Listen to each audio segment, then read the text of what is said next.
Yeah, we're going to have Mark Gunderson, our architect, explain to us a little bit about some of the background behind the building and some of the thought process that went into structuring the structure, order, and relations in rehab.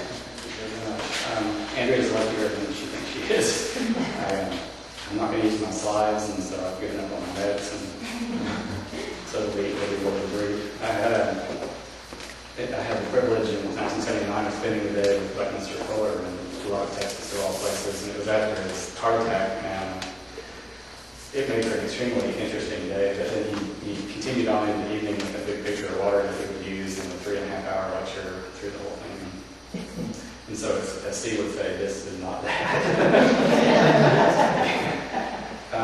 It's been very much a privilege for me to work with this organization, to work with Steve. It's really hard to find clients that are as receptive and open and, say articulate as this group has been. And so it's an honor to me. In fact, from very early on in the game, it seemed to me that for this to be Electron should sit at this exact spot on the center line in both directions of the building. And so I hope it means a great deal to me that I'm standing here at his lectern and keep my hands on it, and I hope he would be okay with what I say. But in any case, I think there are very many similarities between the seriousness with which I try to tackle architecture and its use as a language. I think as a time-binding element, that architecture is clearly one of those. The sort of fabric of human existence is carried through civilization to civilization very strongly that way. And my interest in architecture is across time in that way. But I think that the things that are important to me are the things that are true throughout time. And the coincidences, which we can talk about some along the way, are very interesting to me. But in any case, a little bit about context in addition to what Steve had said. This is Fairmount Historic District from the 1910s, 1920s was one of those streetcar suburbs, and College Avenue on the east side of the building here this was really the end of the streetcar before it came to Daggett School. At that time, Ryan Field to the south of us was really an open pasture, and they had an airplane flight school. The very first airplane that ever landed at Fort landed a few blocks south of here. The building was, as Steve said, showed up in the early 30s as a Safeway. There was a drugstore across the street in a small white one-story building, Goolsby's Drug, which was there for decades. And we actually stumbled on an interesting story where a contractor who was older that didn't work with us on this project, but who grew up in the neighborhood, and said that about 3 doors north of Goolsby's, the woman that lived there, her daughter, grew up and went to California and married John Steinbeck. And so he remembers from his childhood walking around the neighborhood and seeing Steinbeck across the street on the porch. And so there's a lot of an interesting character here. I hope that one of the reasons that I was selected to work with you is that I have absolute regard for the integrity of things over time. And a lot of what's popular these days is mimicry of older elements in some way, or trying to pretend to be something that things aren't. And my response to this building has been from day one to treat those things that were from the original 1930s shell as what they are, nothing like their integrity, but new work against it, and then just be careful about where they touch and try to let each speak in its own way.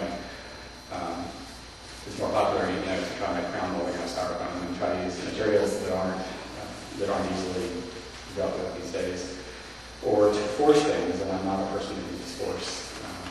So I'm looking for the order that's within this building to start with, and just an oversimplification of it is it's a brick shell, 50 feet wide, 9 feet long, and the 2 steel columns are really the primary structure of the building. There's a steel beam that runs the full 90 feet down the center of the building. Wood trusses above, then span 25 feet back over to the brick shell. The prior work that had occurred inside this building, and by the way, the previous tenant for this building was Bruce Wood Contemporary Dance Studio. Bruce is one of the finest choreographers in this whole part of the country. The area that you're sitting in was his dance floor. He had a raised dance floor in here, and so there have been some wonderful, I think Charlotte might well love the idea, but there have been really wonderful contemporary dance pieces conceived in any case, the architectural precepts were to get rid of all the other prior work that was in here, to get rid of drywall that had been pushed up against the outside, to get rid of all the offices that had been run down the north wall and turned the corner to the west. Work which had been expediently done, not well thought through, didn't really have anything to do with the level of the building anyway, and to get back to just the shell. So basically we have the two columns with the beam and the wood frame, and we have the shell. The wood was in good shape, the air conditioning units were a little old, but they were in good shape. They had closed the entire 16-foot wide section of the front storefront here with plywood, and there were doors in it, but it killed that whole notion of the center of the thing. So you have 3 30-foot bays, and then if you turn in the other direction at 90 degrees and you look at the storefront that's in the east facade, you have 3 bays running in this direction. And so there were a lot of initial meetings, and these are, the sketches are small here to produce, but you're welcome to take a look at these later. The first conversations were to try to find that fit somehow, to try to find, it was reassuring to me that the Science and Sanity is actually 3 books, but there's a lot of sort of pretty Trinity where there's a lot of, but it happened that in this instance, and it's not always true, but in this instance there was a fairly good fit between the program and what volumes were here, and it came out along the way that we could make an apartment at the west end of the building. For a small building, which is only 4,500 square feet, we tripped every conceivable legal wire that you tripped. We rezoned the property so that there could be an apartment in the west end of the building. Despite all the rhetoric in the neighborhood about mixed use and about live work kinds of spaces, that's not something that basic zoning accommodates. We had to be plat because we wanted to build a deck off the west side of the building and so on. But it happened that we could get what to me are small private conversations in the first 30 feet with the offices as a flanking support to that, and the archives as symmetrical flanking bays where the information can be pulled out and brought to a table. I think that a table is, well, let me back up. I would say, to me, and this is partly because of Daphne's skill as a gardener in addition to architecture and meeting skills, over the past several decades that we worked together, I've come to see a garden and a library as being an analogous sort of thing. And so, in the conflation of those things, I see a library of flowers and a garden of books, and whether Steve here or not, I brought this to the but a table to me, a conference table, or the central piece to that was very important to me. I think that you walk in the front door and you find a table set in front of you that might hopefully have Science and Sanity on the table. But that first evidence, you're standing really in the conference room, and the issue is about conversation, it's about ideas, and there couldn't be any question about that from the second that you walk in the door. The second bay, which happens to then turn symmetrically 90 degrees, so that you have a center line of steel beam in this direction, but then you have another center line in this direction, which is its exact center line. This bay was about public conversations, which were in such a nice form tonight, investing in as well. At larger scale, with public amenities for restrooms and so on. And so those first architectural moves were to just try to break it into those 3 pieces, to have a simple wall north-south, simple wall north-south. And then there's another sort of slide panel where we need storage, so we carved some storage out of the apartment, but it looks like it's on this side of the wall.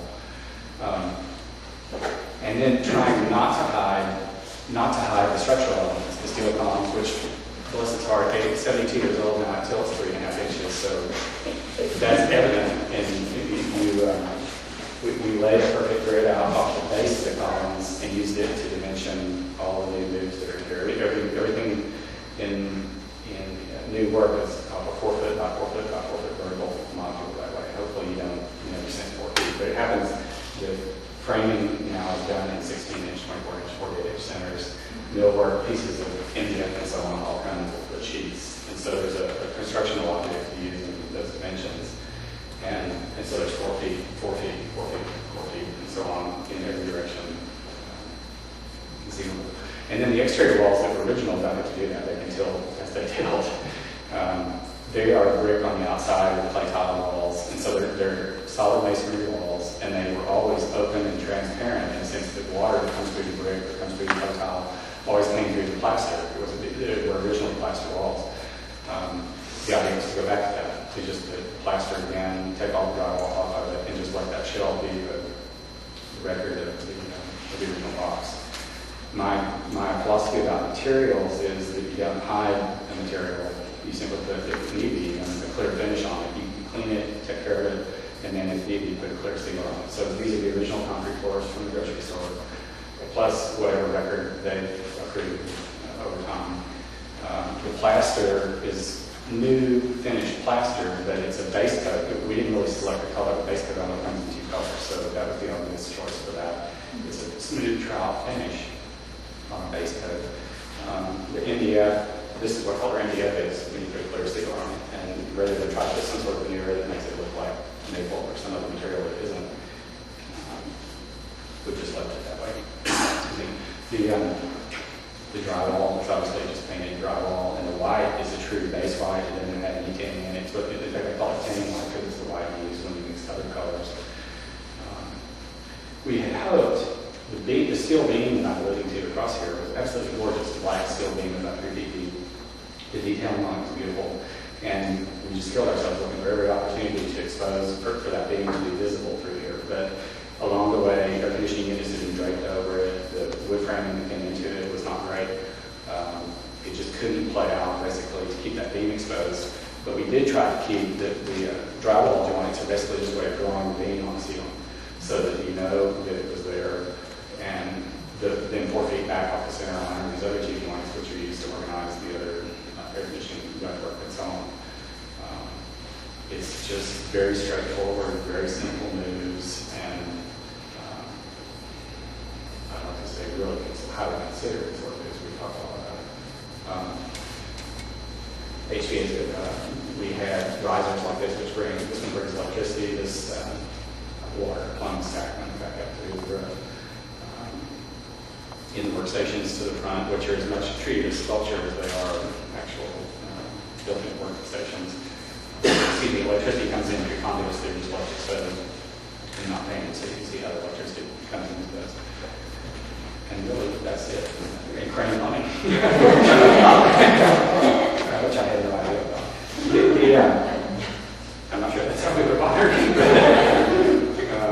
But I would say this. The 16, we did open back up the 16-foot storefront at the center. Rebuilt all the storefront, which had been built by amateur woodworker, who was not worth keeping. Built the new pair of doors, and then carried that 16-foot dimension through the whole building. And it will go out back. The original deck drawing is a 16-foot by 16-foot doing that way. So within each of the 3 bays, there is a 16 by 16-foot centered piece in the plan, and in the front it's the conversation area. In this one, it relates proportionally to the group conversation. In the apartment, it's that strong box, which is the utility room, the bathroom, and the kitchen floating inside of it. It divides it into living and sleeping spaces. And when the deck is finished, it will lead to an exterior 16 by 16 space out there, which we hope so along the way to incorporate the kind of structural differential into that, whether it's a family or some sort of garden. Or I think we talk about it as a deck, but to me it's always been a garden as an exterior space, partly for that conversation. And so there's a certain kind of weaving of the gardening aspect back and forth. The exposed wood framing here will make much more sense when the deck is finished and it's framed back and everything else on it. The conference table could be, for all intents and purposes, a pool in a garden in some way. It's just not really that. It's been enough. Thank you.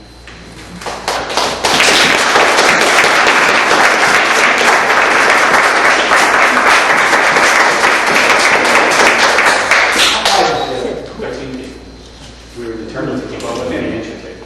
The old wood frame, we stripped it back to the bottom of the wood framing, and there had been so much sagging over the years that actually these 2 spaces had one ceiling height, which is just at 13 feet, and then the apartment had slightly different ceiling height. But we were able to get a wall split. Maybe a marble split for that. I just couldn't. Aside when you have this many people in the meeting room, you need a scale that's higher like that. And I was. I think it would be awful to suspend the ceiling. What's the structural reason for the lines in the street light with the ceiling? It's conceptual structure. as I was saying about reiterating the beam above, it has no structural consequences. You know, that's the kind of joint that you use so that when the drywall moves, it's an expansion joint, so that if the drywall moves over time, it doesn't form a crack. But it can also be used in the way we use it just to draw an idea and go on the ceiling. A lot of times on the project, if I'm using grid, which I have in my projects at 4x4, I'll have that scored. If I've used the concrete slab as a floor, I'll score that in the slab so that there's a little bit different scale. And you could read much like Frank Lloyd Wright's work with a grid or weaving, you could lay that out initially and then just set the walls on it. You wouldn't have to do much in the way of dimensioning because you know where it was about the grid.